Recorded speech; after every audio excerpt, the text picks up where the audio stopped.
Get out of my mind. Love for you is way out of line. Better run, girl. You're much too young, girl. With all the charms of a woman, you kept the secret of your youth. You led me to believe you're old enough to give it up. And now it hurts to know the truth. Oh, young girl, get out of my mind. Love for you is way out of line. Better run, girl. You're much too young, girl. Okay, Rita, I have to apologize again because holy fucking shit, this book. You don't need to apologize. You don't need to apologize. I have gotten us into some pretty bad books too. And as I was saying earlier, this is our job. This is what we signed up for. We signed up to read really amazing books, but we also have the slogan and the joke, right, that we read the bad books so that you don't have to, so that we can talk about them and sort of make a joke about them and warn you and make light of the experience, because everybody knows there's nothing worse than sitting down with books. So when I started it, you kind of get an idea as to where this is going a couple of pages in, and I was like, what the fuck has Rainey told me to read? How am I going to tell her that I can't read this? How is this a favorite of hers? So let me tell you, this tried our friendship until I eventually texted you and was like, are you serious? This is a favorite book of yours? No, I mean, I'm crazy, but I am not that crazy. I am so sorry. I am so sorry. I know, like, Whitney was bonkers. Seize the Fire did not make me, like, question your sanity. It made me question what reading was. But how can we even make fun of this, though? Do we make fun of the pseudo-incest? That's the thing about this book, is that there's nothing really funny about it. I mean, we're going to make light of some things, but the things that were so problematic and bad about this book are very serious issues, and it was just one of those books that were just flat out bad. I mean, and you have said Octavia Butler was one of your favorite authors, right? Or you really enjoy her. Yeah, I read her book, Kindred, which I love. I've read some of her other books too. She has a parable, series that, well, she wrote it in the 90s, and, I guess we just have to do spoilers ahead that neither of us finished this book. This book is 11 years old. There is going to be no restraint on spoilers on this. Oh, and the summary for Fledgling by Octavia E. Butler. Go for it. Published in January 2006. Here is the summary for the novel that we will be discussing this evening. I'm sorry again. Should I put on my shame dress and go stand in the corner while you read it? I mean, I just need you to understand where I'm coming from with this, where I genuinely thought that this was a favorite novel of yours. I love her. I loved Kindred. I loved her Parable series. I just don't know what happened. I don't know what happened. She lost her... So I have the summary from Goodreads that I'm going to read, and then I'm going to read the summary from Amazon. Okay. Because they're both different, and they both give different details that I think are important. So this is the Goodreads review. Fledgling, Octavia Butler's new novel after a 7-year break, is the story of an apparently young amnesiac girl whose alarmingly inhuman needs and abilities lead her to a startling conclusion. She is, in fact, a genetically modified 53-year-old vampire. Forced to discover what she can about her stolen former life, she must at the same time learn who wanted and still wants, to destroy her and those she cares for, and how she can save herself. Fledgling is a captivating novel that tests the limits of otherness and questions what it means to be truly human. How can you blame me for not thinking that would be good? I don't know. Here's our anesthesia. No, I need to ask you. Uh-huh. We both got bamboozled. Well, here's the Amazon review. Ready? The much-lauded Butler creates vampires in her 12th novel, her first in 7 years, that have about as much to do with Bram Stoker's Dracula as HBO's Deadwood does with High Noon. They need human blood to survive, but they don't kill unless they have to, and given several hundred years, they'll eventually die peacefully of old age. They are Ina, and they've coexisted with humans for millennia, imparting robust health and narcotic bliss with every fight to their devoted human blood donors, aka symbionts. Shori is a 53-year-old Ina, a juvenile, who wakes up in a cave amnesiac and seriously wounded. As is later revealed, her family and their symbionts were murdered because they genetically engineered a generation of part Ina, part human children. Shori was their most successful experiment. She can stay conscious during daylight hours, and her black skin helps protect her from the sun. The lone survivor, Shori, must rely on a few friendly and tasty people to help her warn other Ina families and rediscover herself. Butler, keeping tension high, reveals the mysteries of the Ina universe bit by tantalizing bit. Just as the Ina's collective honor and dignity starts to get a little dull, a gang of bigoted black sheep Ina rolls into town for a species-wide confab come smackdown. Okay, that sounds stupid.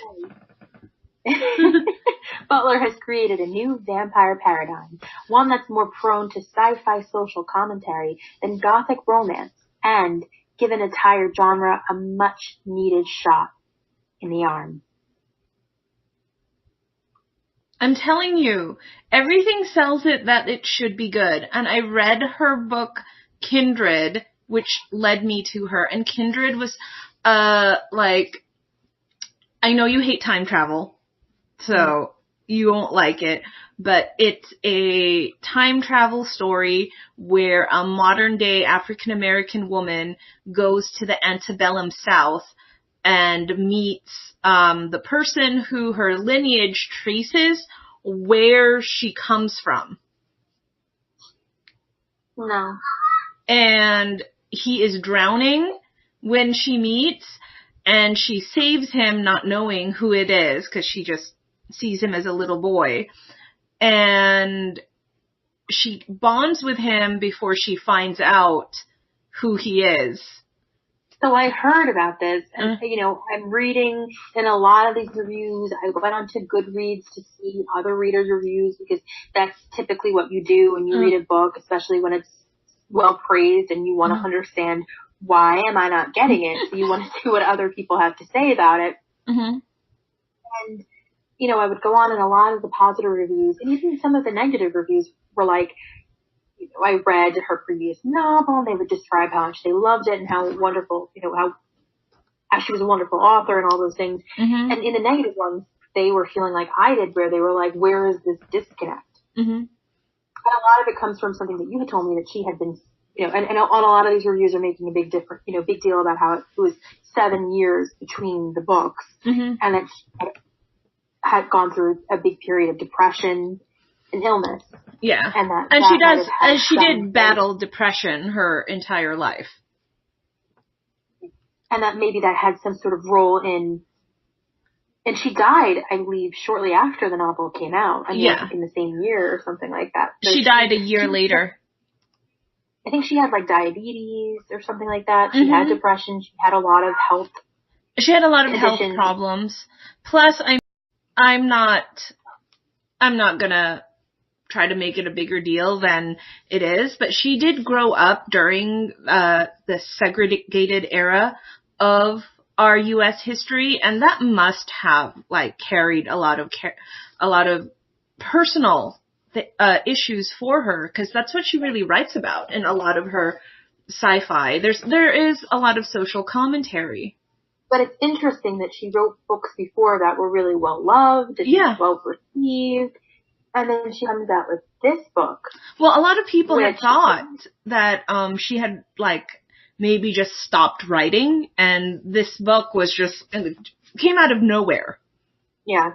Well, so we were off of Whitney, My Love, and suggested this book, and I was like, awesome.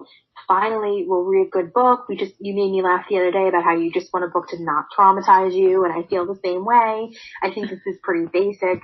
So we were finally like, okay, we're going to step away from the books that we hate for a couple of times and focus on some good ones. And so you said, yeah, here's this book. So I bought it without even, 1, 2, 3, without even thinking about it. Mm-hmm. The next day, I think I might have opened it to look at like the first page or two.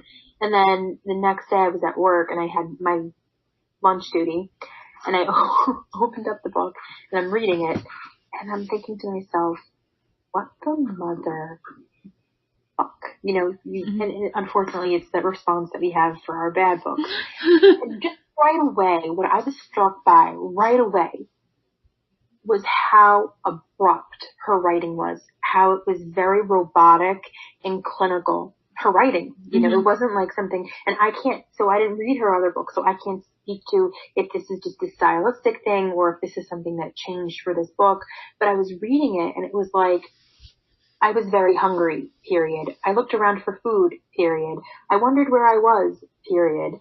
And then she did a lot of things that, and other reviews have pointed out, where she did a lot of that bad, the dialogue was horrendous. I sent you a screenshot of part of the dialogue. And also she did that thing that sometimes authors fall into, specifically in sci-fi and mystery and stuff like that, where the first person narrator starts asking themselves questions like, I wonder why he did that. I wonder what we'll do. I wonder what's making Bella Swanning it, huh? Right.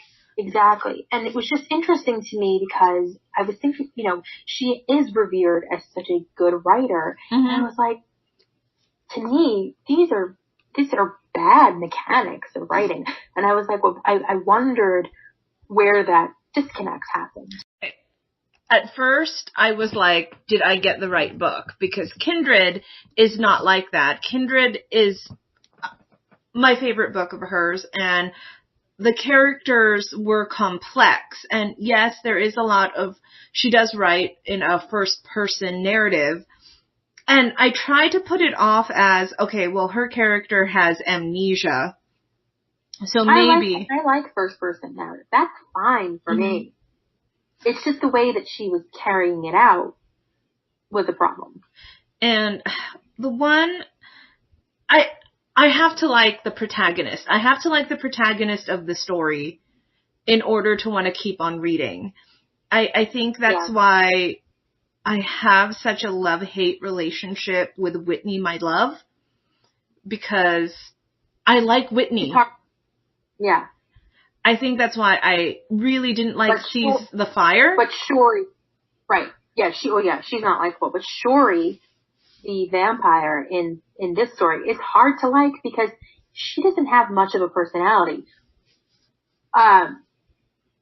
Whitney, for all of her flaws, is so likable. Like, she's somebody who comes off as very human and someone who has flaws, and she's not just this beautiful cardboard character that has a guy fall in love with her. She's somebody who has a lot of complexities. Shori, there's a vampire. I mean, I only got 47% of the way through, but through that 47%, there should have been some sort of connection. Yeah, some sort of connection or some sort of idea, The one that I really connected with and felt bad for was Hamlin, her first symbiote. The guy who was like, no, don't do this, because I'm like, he wasn't a pedophile? You mean Wright? Yeah, Wright Hamlin. Oh yeah, I'm gonna Oh, so wait, so let's just give people who haven't read this book just a sample of what we went through. So you start the novel, and she is just very much someone who is being driven by sense. So she's hungry and she's in pain and she's because tired. her house had been burned down, their community. And right. And she doesn't know where she is right now. She's feeling herself. She feels scarred. She's slowly putting memories together. She's slowly making connections to things. And we find out that she is come from this village that's been burned down. And so she's in healing mode. She's attacking things and beating on things and whatever. And she finally finds herself on a road, and she gets a car to stop, and it's this guy who she describes as like this white guy who's in his 20s. We learn later that she's black. Mm-hmm. And she has the body of a prepubescent female. So think 8, 9, 10. She is 10. She looks like she's 10, but she's actually 53 years old. Yeah. So she's this very tiny, cute little girl. And he stops for her. He says, I'm going to take you to the hospital. She panics at that. They have this whole interaction. She ends up feeding on him, and we find out that when a vampire feeds on a human in this world, it's an almost orgasmic experience. So it's a very, very pleasurable thing for him, and all of his panic sort of goes down, and he's more interested in being with her than trying to, take her to the hospital or take her to a doctor or anything like that. And he initially fights it because he is a good guy. But once she bites him, it's all lost. So he ends up taking her back to his house. Mm-hmm. And as I'm reading this, there was this line between the two of them where she was like, I want to bite you again. And he's like, what am I going to get out of it? And I thought to myself, oh no. No, this isn't going down the path I think it's going. And I'm like, no, she's going to end up like, it's going to be one of those things where she's going to end up killing him and ditching him, and then she's going to move on. Well, he brings her back to the place that he's staying, and they go inside, and he eats a sandwich, he talks to her, she feeds on him a little bit more, and then she's sort of remembering things in a very basic way, like she's remembering statements she's made or things that just feel right, and she ends up saying to him, yeah, I think we could even have sex if you want. And he chokes on his sandwich. And he's like, what? But he's not against it at all. And then he just gets up, leads her to the bed, and there is a very graphic. Pretty explicit sex scene that happens, and it's not the only one. And so now we have to picture this guy who's probably in his late 20s, white male, right? Mm-hmm. Sex with this black girl who looks like she's about 10. Okay. And that's really alarming. And so I'm texting Rainey at this point because this is the point where I still think that this is one of your favorite books. I don't know yet. I didn't realize yet that it was just the author. And I was like, Rainey, what? Okay, so I was sitting in my office at work, just like staring straight ahead, going, what is going on here? What is going on? And a coworker comes in and is like, what's going on? And like, I'm telling her I'm having a really hard time reading this book. She knows that we podcast, right? Mm-hmm. And she just makes this joke like, what is this? Flowers in the Attic Part 8? And I'm like, no, I long for the innocence of Flowers in the Attic. Yeah. But then it turns out Fledgling is actually her favorite book by Octavia Butler. And she like proceeds to tell me how we don't understand the bigger message, right? That, Rita, we don't understand the bigger message. So she was telling me, cause I got upset at the sex scene between, Wright Hamlin and Shorey. What Butler was actually doing was lampshading how African American girls are more sexualized than younger girls who are white.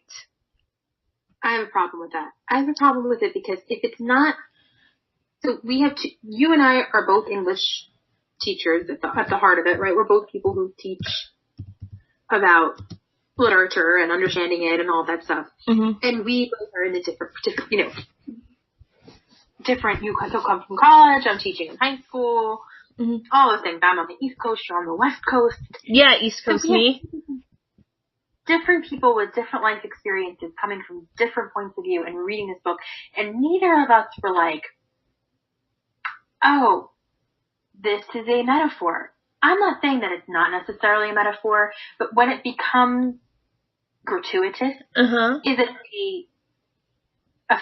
an effective metaphor? And at the end of the day, no.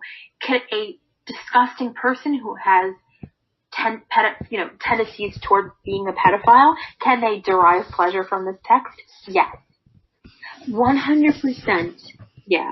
And that's a problem. And if you're writing something like that, to me, I mean, it's a problem. So I don't care about the metaphor of that. I'm sorry, I don't. You could look for and find a metaphor in anything. To me, that is, first of all, I get that it's trying to make us uncomfortable. I believe I would hope at the end of the day that Octavia Butler did not find that attractive, that it was just something to make the reader squeamish. However, I wonder about that. And when we were talking about that, like, you text me back and it's like, oh, it's supposed to make us uncomfortable. And I was like, yeah, I get that.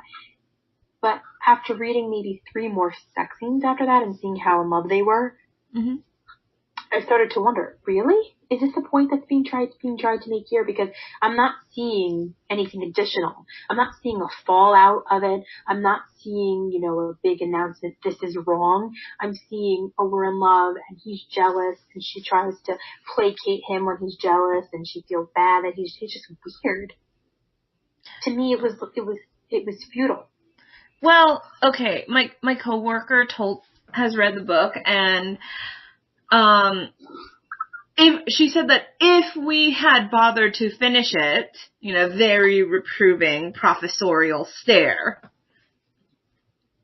right, Shori will meet another symbiont who is an African American guy, and he says, how when he found out that the Ina, what vampires are called in this world, when he found out about the Ina, he tried to get away from them because he found what was about their relationship with their symbionts to be too much like slavery.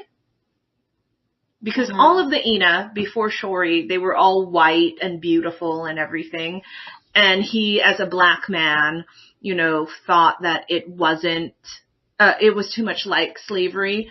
But then when he tried to get away from them, but then he just went back because he was intrigued, being able to live 200 years longer than a normal human's life, and how the Ina, how well they treat their symbionts, and like the free sexuality and stuff was just so alluring. And the idea of like, you have more freedom if you give in, and it's supposed to be, I don't know, apparently we're just not smart enough to get it, and I can believe I'm not smart enough to get things.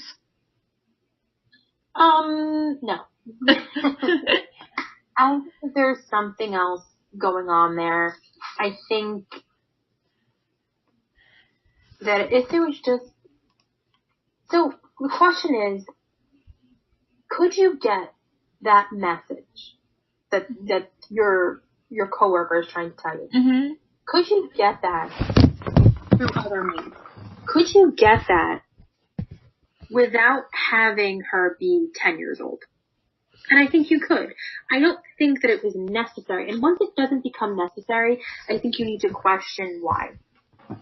So, to me, if they had made her, even think about it, if Octavia Butler even made her resemble a 16, 17, 18-year-old, could we have gotten the same eek factor, like, ooh, like he shouldn't really be with her? Like a Lolita kind of thing? Right. I mean, even older than Lolita, like a 16, 17, because Lolita was probably 13, 14. If we could get that, like the older teen vibe, where it's still underage or kind of a little bit wrong or a little bit morally questionable, as opposed to her having a 10-year-old body. And it's brought up so much that she has a 10-year-old body. I wanted to read this. This is something that I had screenshot you as I was reading it. And, to me, I feel like it speaks to, like, again, bringing up this idea of her being so tiny and just looking like she's defenseless and all this stuff, combined with Octavia Butler's unfortunate writing. So I had sent you, especially the dialogue, and this is what I had sent you, was dialogue between Wright and Shorty, which I thought was really heinous. No, and she's talking about how he saw her that first night in the street. Mm-hmm. No, I never did, he said. And she's asking, did you want to run away or something like that? I should have, I guess. You were almost bald and wearing filthy, ill-fitting clothes that could have been a man's. But when I first saw you in the headlights, I thought, what a lovely elfin little girl. What in hell is she doing out here by herself? Elfin? Like an elf. According to some stories, an elf is a short, slender, magical being. Another mythical creature. Maybe I'll run into one of them, blah, blah, blah. And I didn't send you the rest of it. That's how some of the dialogue was. It was very, description heavy, like exposition heavy. It was explaining about a lot of other things. And to me, this was not normal conversation between two people. And, like talking about how she looked elfin and just talking about how she resembled and what she resembled at that time, and it was okay for him. You know what I mean? Like, I just thought it was so creepy. It is such a problematic book, and I really can't reconcile how someone who has written things that I really liked so much just wrote this, because I can see what she's trying to do, I get it. Sci-fi writers always do write with a heavy hand. It's usually a metaphor for something. I know, I get that the original vampire book, Bram Stoker's Dracula, was written against the backdrop of, this immigration panic in Great Britain. What are we going to do with these Eastern Europeans coming over and taking our jobs and fucking our women? The other. Yeah. I get that. I even get what my coworker said about how Octavia Butler's trying to point the hypocrisy of the hypersexualization of Black women by making her protagonist 10 years old and having sex. I can see all of that, but I still don't like the book. No. I really, and I feel bad saying that. I cannot find anything redeeming about it. There was no payoff to anything either. So I started watching a show that one of my students told me to watch on Netflix called The 100. Mm-hmm. And I started watching it, and I thought it was pretty good. I mean, it's sci-fi, dystopian, all that stuff. And at first, I thought it was pretty good, a little, hammy in some parts, but whatever. But I started getting tired of it because there was no payoff to anything. Mm-hmm. There was no investment. People got into relationships and then broke up, or someone died and then they got into a new relationship or something like that, mm-hmm. or one issue happened, one problem happened and it was solved and they moved on to the next one, or it wasn't solved and they died and something new happened, it was if you're going to have a book that you want people to have some sort of emotional response to, you need to write it in such a way that there's some payoff. Either it's sad and the payoff is that you feel emotional because of it, and you feel happy, you feel like, okay, there's a catharsis to this. I've invested my time and my energy into reading this and I'm coming away learning something. Or for a sad payoff, I would think something like Anne Rice's Interview with the Vampire with Claudia as an immortal child. Right. She did it amazingly. She showed you got everything you needed to out of that. And there was a certain level of eroticism surrounding that character, mm-hmm. without it ever becoming graphic or gratuitous or unnecessary. Mm-hmm. You didn't need to see Claudia having sex with one of the male vampires to get the message. It wasn't necessary. The only other, I was trying to think of, vampire immortal children happening, and it is usually used to, let's do a juxtaposition with innocence versus evil or things like that. You know, they had that with Buffy the Vampire Slayer, you know, with the anointed one. Yeah. I think it actually has been done more often with zombies. Mm-hmm. I remember I took a zombie course in college. You took a zombie course? I did. And it was under literature, so it was like zombie literature or something like that. Okay. I can't say anything. I took a seminar with Richard Wagner and Star Wars. So what we did was we actually watched movies. Mm-hmm. And we critiqued the movies and stuff like that with, you know, whatever, the literature themes that were being found at the time. And so we had to read The Walking Dead, and this was before The Walking Dead was made into a show. Oh, how hipster of you. You read it before it became popular. I know, I read it before it became popular. And it was before it was a TV show, so we read the comic books. And there is, and I think it's in the show, I'm not sure, there's a whole thing. Yeah, there is, actually. There's young kids being turned into zombies.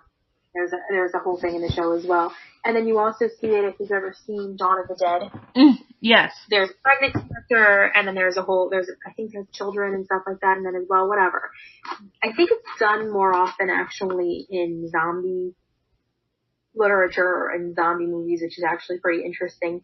And I think it's supposed to just be like this unholy thing, like it's the opposite of life, it's the opposite of innocence. It is the juxtaposition. You have this child who is supposed to be the beginning of life, the beginning of the cycle, and you have it already dead. Already stagnant. Well, think about the opening of Game of Thrones. The first White Walker we see is a little kid. One of the most haunting images from The Shining are the two little dead girls, right? My favorite movie.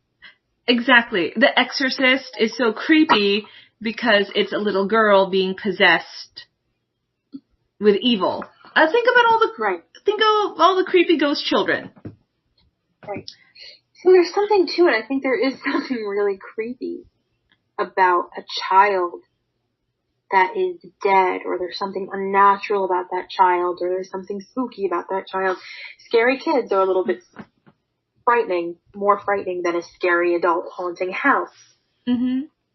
So, like I said, and I know Octavia Butler is such a talented writer, and you know, I think one of the things that I wanted to like this book just because she has such an amazing narrative herself. As I told you, she grew up during segregated our segregated history, and she had been told her entire life and her entire childhood that she could, number one, never become a writer because, you know, she's black and she's a woman. Number two, she would never be successful as a sci-fi writer because there's not really a lot of successful sci-fi women, and she went on to prove them all wrong, and I think I just really wanted her last book to be good. The problem is, too, that there's not a good enough conflict. Like, you find out, okay, and it's all a little bit murky, but you find out, okay, that the village was burned, and people are in pursuit of Shori and her family members because they have dabbled in this genetic modifying, engineering, whatever, blah, blah, blah. And they feel like it's incorrect or it's unholy or whatever it is. And so they're after them as a way to wipe them out. And I actually read a review because, like I told you, I was so confused as to why I wasn't liking this when it should be liked. And it was such an interesting first storyline. I was reading a review on Goodreads, and the person was like, it's boring through most of it, and then you get to the end, and it's more boring where, like, she's in a sort of trial, and she's just talking. Mm-hmm. And they said the whole thing is just talking about it, as opposed to any action. There's no action. It's just talking about being a vampire and all the different ways that you can be a vampire and live forever. And I was just like, oh my God, and I'm having deja vu right now. I didn't even say, but I was longing for like Twilight vampires. I will give Stephenie Meyer this, and remember we gave her due when we did our podcast about this before, that the storylines were engaging, that there was conflict, it wasn't a major conflict, but there was something to the story that made you want to continue reading. This was pulling teeth. I mean, I hate my lunch duty at work, but I'll take anything to fill it. And I was just like, it was like pulling teeth going through each page. I was like, do I really have to read the next one? And then I skipped a little. Mm-hmm. And I told you, I came back to it where, you know, her father has died, so she takes on his symbionts, or whatever you call it. Mm-hmm. And she's taking care of them, and then now she has to feed on them, and like I said, it's an orgasmic experience, so there's just this weird incest level too, which I wanted to talk to you about. So her memory is completely gone after her village being burned down. She was really damaged by it. And she is eventually found by her father and a couple of her brothers. And she's supposed to end up going to live with them for a while until she gets back on her feet. Cause she had been, Dory had been living with her mom. Like I guess, Ina have like a hive mentality. Yeah. But each one has their own household. And, well, let me tell you, sister. Okay.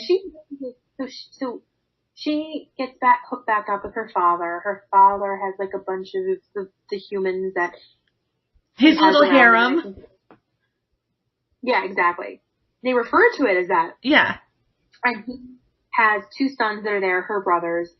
And I think one of them isn't there yet, so she can't meet him, but the other one is there. And so she meets them and she feels weird. And like I said before, that she's living off of a lot of her automatic responses to things. Like she'll be like, oh, this feels right. Or I feel like I would like this person or something. I think that's how she's getting back her memories. So, cause she remembers having sex and knowing that she likes sex. Right. Yeah. So she meets them and she's picking up on this really weird thing when she's in the room with her brother and her father, like just really uncomfortable, and she can't determine why.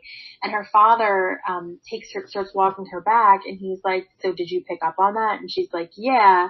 And basically what it is that if she stays around long enough to the point where she's reached the age where she can mate, there is a high probability that she will end up mating with one of her brothers or her father. Oh, that's why she was sent into another community with her mom. Right. Because even at a 53-year-old vampire, she's still too young to mate. She's not old enough to mate yet. Well, she's old enough to mate with her symbionts, but not old enough to mate with other Ina. They don't use the word mate with the symbionts. They use the word only, she can only mate with a vampire. Okay. So she's old enough, to get like a whole bunch of them to feed off of and whatever, but she's not old enough to mate and all the other things that come along with mating. I guess having kids and things like that. And there is a chance that if she was to stay with her father and her brothers, so then what ends up happening is her father and her brothers end up being killed. Mm-hmm. Of course. But she's not there yet. She was due there the next day. So then, of course, this deepens the intrigue, or it's supposed to. I didn't care. Like, the thing is that I would like to think that I'm a person who cares about others. And so, is it terrible that a whole village is burnt down? Yeah, that was terrible. Is it terrible that then the people who she's just formed a tentative relationship with is burnt down? Yeah, that's terrible. But at the same time, if this is your driving action of the plot, you're losing. I'm lost. I found myself wanting to care a lot, but not really, because I really felt that a lot of it was like an exposition dump. Exactly. I mean, it was exactly like describing her world as opposed to just showing the world building. There wasn't a lot of. I mean, I do find it intriguing that the story hinges on her blackness, because her having melanin is what makes her special to her community, that she can stay awake during the day, which other Ina can't, that she can withstand the sun. And I mean, science fiction vampires, that should be like my wheelhouse, you know, that I like that. Mystery amnesia story, that's okay. I totally like that. That can be good. So many good things there, and then it just, I was trying to tell the story to my friend, and she told me the closest thing that she has, because she's a really big film buff, was this 2000 movie, like 2004 or 5 movie with Nicole Kidman, Birth. Yeah. Oh, Birth. Yeah, I've seen that. Okay, Yeah. I haven't, but she said that, like, because I told her, like, the level of being uncomfortable, my level with being so uncomfortable with Wright Hamlin and Shorey having sex, and she's like, it's like when I saw Nicole Kidman take a bath with a little kid in Birth, and I was like, what? No, that happens. Yeah, you know, that movie is really unsettling as well. I remember reading an article before it came out, because there was a lot of controversy before, and I remember thinking to myself, this sounds weird, but I saw the movie and it's like, it's creepy, but at the same time, there's two levels. So there's two things. First of all, Okay. it's creepy, but Nicole Kidman is not coming from a place where she's lusting after this child. Does that make sense? Like, she's starting to wonder if he might be the reincarnation of her dead husband. Okay. But she's not sitting there being like, I really want to fuck him. Do you know what I mean? There's not that thought process at all. And there also is, and I'm sorry to say, the element of gender. It's not a male sitting in a tub with a young girl. It's a woman who is resisting this child who keeps coming after her. I'm not saying that it's right, but I'm just explaining why, to me, it was gross. And it gave me creeps. But there was a different level to it. In Fledgling, he's watching her with lust from the start. The child would be attracted to him if she hadn't have bit him.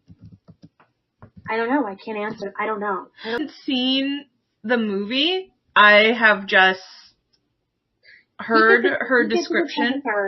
He gets in the tub with her, and it's wrong. Right? And she's not happy about being in the tub with him. But to me, the only difference is, and it was gross. Like, I'm not a fan of that movie at all. But I just would say that the difference is that she's not looking at him like, to me, there wasn't a lot of a sexual undertone there. Now, somebody else would say, really, Rita? There's two naked people in a tub. You don't think there's a sexual undertone there? Yes and no. To me, right, birth, water, the idea of being in water for birth, both of them being reborn in the water. Do you see what I'm saying? You getting my metaphor? Yeah.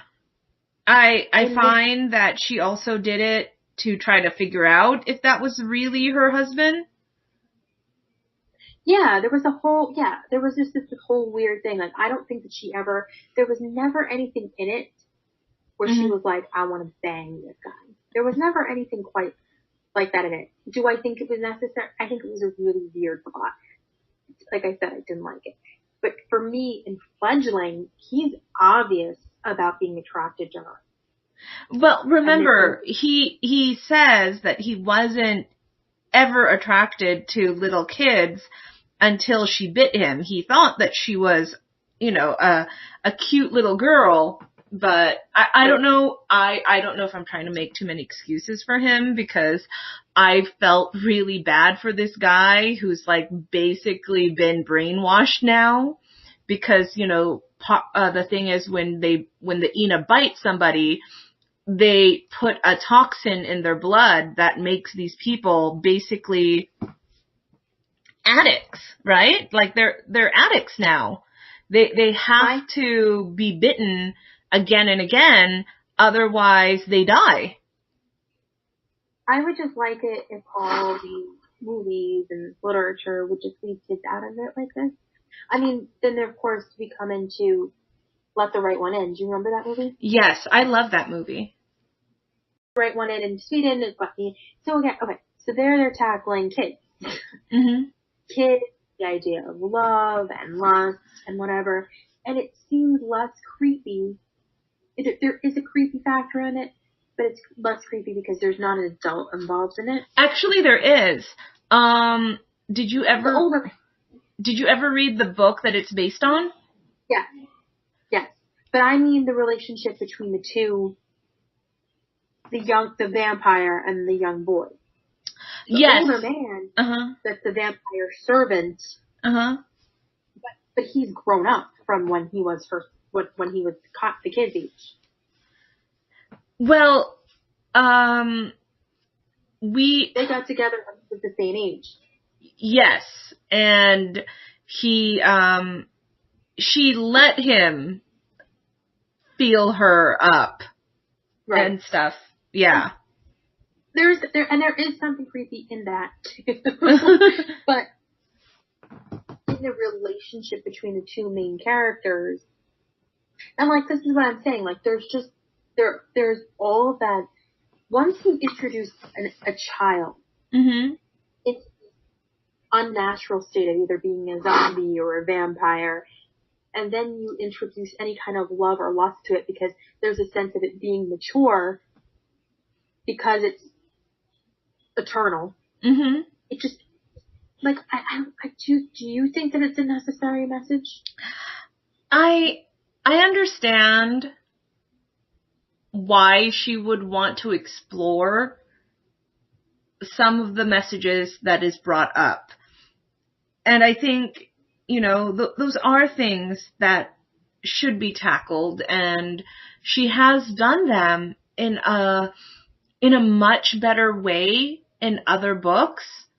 And I just feel so disappointed, because I think this could have been a good book. It could have been written in a way that I think that she could have still tackled all of it, and it could have just been better.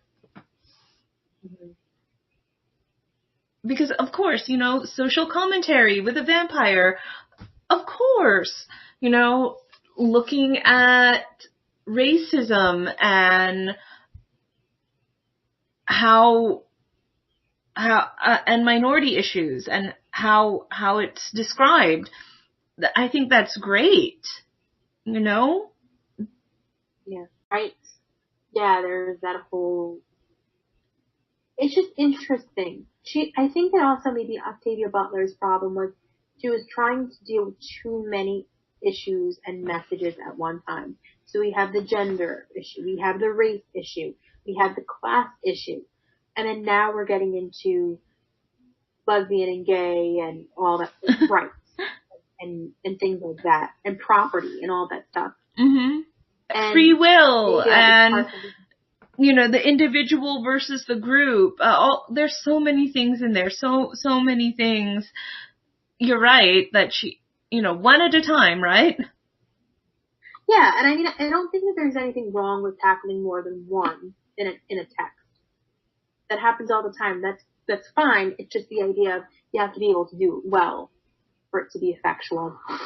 And if any of them are going to stop her. So at the end of the day, I couldn't handle reading another sex scene between the vampire and Wright, this young girl, because all I could think about was her young body. And I kind of felt the same way when I watched Let Me In or Let the Right One In.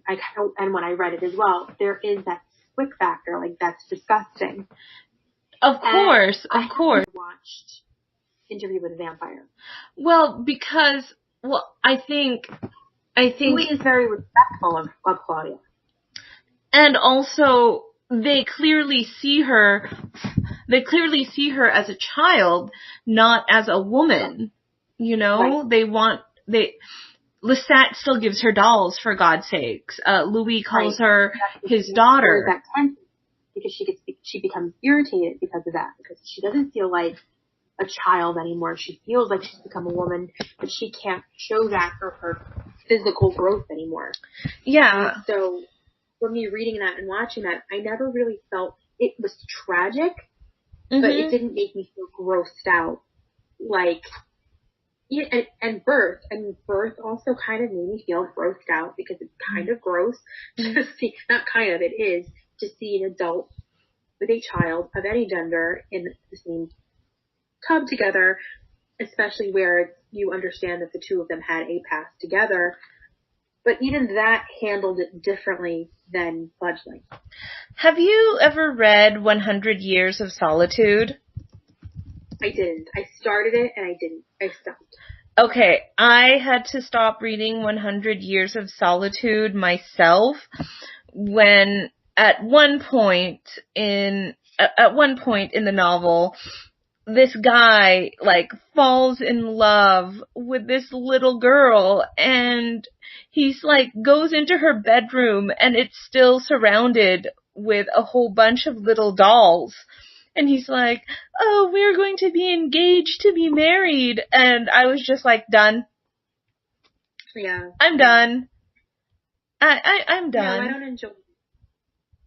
And it kind of goes back to what I said before about how, you know, sometimes I'm okay with literature or movies making me feel uncomfortable if I feel like there's some sort of payoff in the end. If I feel like it's really used to show some sort of message by the end.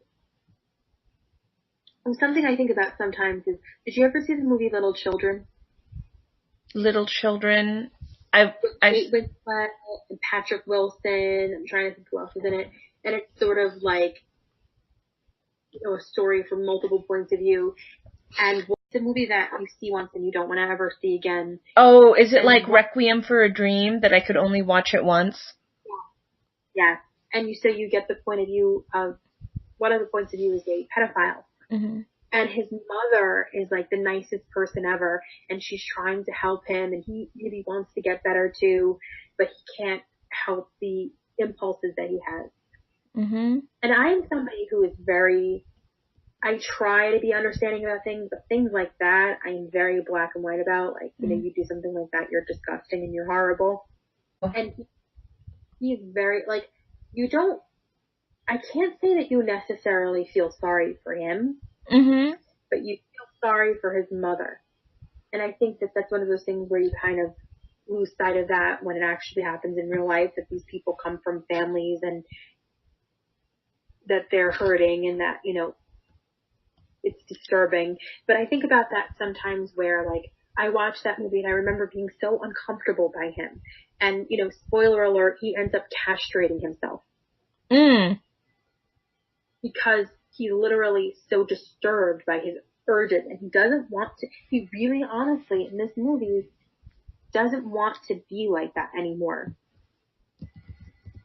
Ooh. And I remember feeling so conflicted about it. And I honestly, like, the whole movie to me was kind of one of those movies where I felt like we're provocative just for the sake of being provocative. Mm-hmm. But that storyline always stayed with me because it made me feel, for a moment, sorry and sympathetic for that side. And you don't get any of that in Fledgling. Right. And so what I'm trying to say is, like, the graphic aspect of that had a payoff. In the end, it made me sort of consider that side and realize how disturbing the whole situation can be and how much of a you know what I mean? Like, there was something to be gained from it. Yeah. I know both you and I stopped reading this book, but we both read up on what ends up happening. I don't think there's any payoff in what she does or the decisions that she makes. There's no payoff in making that girl look 10 years old. She could have, like I said before, she could have made her look 16, 17, 18 and still, I believe, based off of what we both read, have the same impact. I mean, I kind of see why, you know, like because she's a child in the Ina world, both, you know, in years, 53 compared to, you know, thousands of years old. You are a child. Her appearance is young, and because she is quote unquote fresh, you know, like she has amnesia, she has to be taught these things. She's able to see things in a new way, and she's able to lead them. I can kind of see the symbolism, but at the same time, I have to reach so far to find it that if you have to work that hard for your metaphors, it's not a good metaphor. Let me read from the first section. Oh, goodness. Okay. Because I want people to, it's just disturbing. Like, it's just, like, to me, and this is why I want to walk up to everybody who's read this book and liked it and be like, why? This is what I would say to ask them. So she says, she takes off her clothes when he asks her to so she can get changed. And he asks her why, and she's like, you wanted me to. And then she says, you know, I bit you twice, that's why it's okay. Mm-hmm. And then she says that, I don't think I'm as young as you believe, I said. I mean, I may be, but I don't think so. You don't have any body hair at all, he told me. Should I asked. Most people over 11 or 12 do. I thought about that.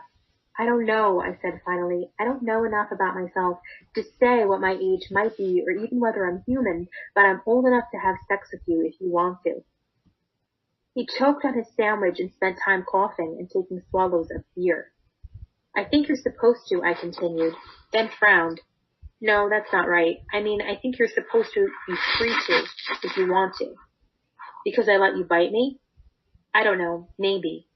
A reward for my suffering. I leaned back, looking at him. Does it hurt? You know damn well it doesn't. He drank a couple of swallows more, then stood up, took my hand and led me to his bed. I sat on the bed and he started to pull the t-shirt over my head.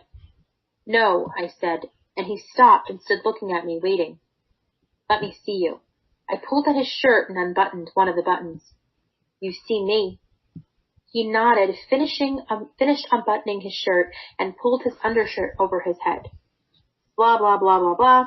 There was a great deal more fur on him everywhere, and he was already erect and eager. I had seen a man this way before. I could not remember who he had been, could not recall a specific face or body. But all this was familiar and good to me, and I felt my own eagerness and growing excitement.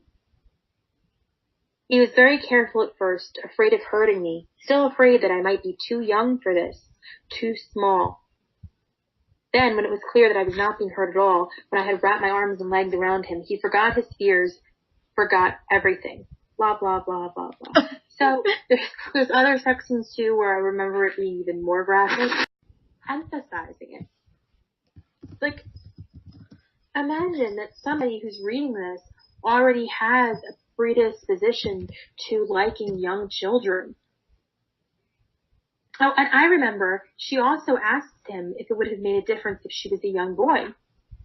Because she says to him, you probably didn't know right away that I was a young girl. And he says, no, I knew you were a young girl. And she was kind of like, how? And he gives this weird answer.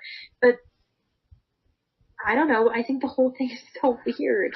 It's so disturbing.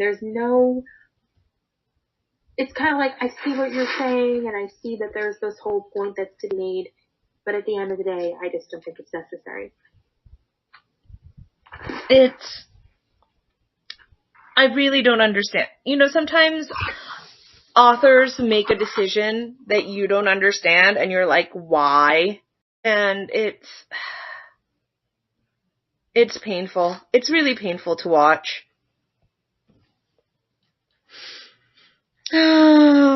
Okay, so any final words on Fledgling? No, it's one of those books I'm not sorry that I didn't finish. I think that it was a good idea. Mm-hmm. I don't know. I think it is interesting to read it in keeping in mind that Octavia Butler was sick. She was dealing with a lot of different things. It is interesting to read that from that perspective and see how that translates into the novel. But overall, I just think it's a very sad book. I think and this is going to be a big step for me. I think if I was on a deserted island and I only had to read either Seize the Fire, Real, or Fledgling, right? Mm-hmm. I would definitely read the Seize the Fire and Fledgling first before Real again.